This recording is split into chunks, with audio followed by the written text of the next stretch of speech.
अस्सलाम वालेकुम। मुझे कहते हैं नाज़ो। मैं यूँ ही मैं रहती हूँ, मेरे 2 बच्चे हैं, एक मेरा हस्बैंड है। ये है मेरे घराने की कहानी। आपके घराने की कहानी क्या है वो आप मुझे कमेंट बॉक्स में बता सकते हैं। और आज मैं बनाने जा रही हूँ विंटर स्पेशल मैंगो डिज़र्ट, और ये मैं बनाने जा रही हूँ लबन अप के साथ। लबन अप जो मिडल ईस्ट में एक योगर्ट की तरह ही होता है, टर्किश होता है ये। और लोग इसे बहुत शौक से खाते हैं।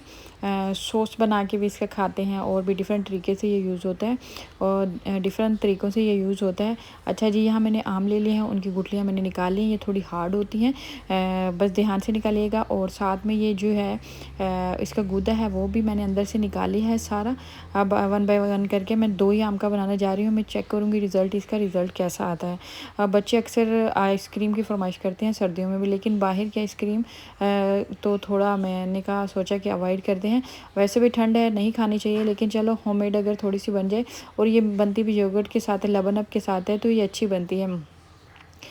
लेकिन जो मैंने इसमें चीज़ देखी, मैंने सोचा था कि लबन अप जो है वो एक क्रीमी टेक्सचर का होता है, तो शायद क्योंकि आइसक्रीम जब भी हम फ्रीज़ करते हैं ना, तो उसका यही होता है कि उसमें कभी भी क्रिस्टल नहीं होते, आइस क्रिस्टल नहीं होते। लेकिन मैंने एक सोचा चलो मैं भी देखती हूँ कि ये बिल्कुल इसका जो है बिहेव जो होता है वो दूसरी क्रीम की तरह ही है, या फिर ये योगर्ट की तरह करता है बिहेव।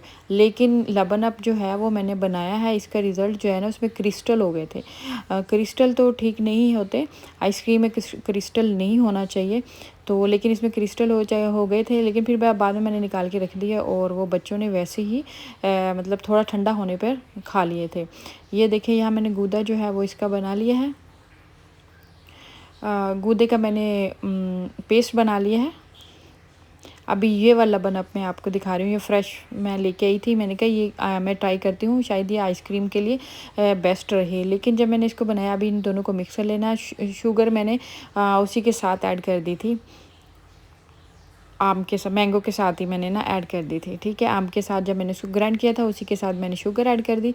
और यहाँ मैंने ये इसको अच्छे तरीके से हमने बीट कर लेना है, दोनों को मिक्स कर लेना है। और एक क्रीमी सा टेक्सचर जब आ जाए तो ये फिलिंगी छिलकों के अंदर जो मैंने गूदा इसमें से निकाला था आम के छिलकों के अंदर से, उसी के अंदर इसकी फिलिंग कर देनी है, और हम इनको ओवरनाइट रख देंगे।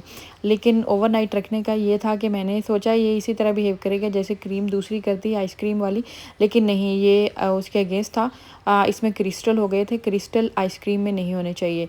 तो इसने जो बिहेव किया वो बिल्कुल योगर्ट की तरह ही किया। ये है कि इसको थोड़ी देर हम रख लेंगे, बाद में ये देखें इसमें क्रिस्टल हो गए थे, हालांकि मैंने इसको कवर करके रखा हुआ था। और थोड़ी हार्ड भी हो गई थी। अभी हम निकाल के 1-2 घंटे के लिए मैं रखूँगी।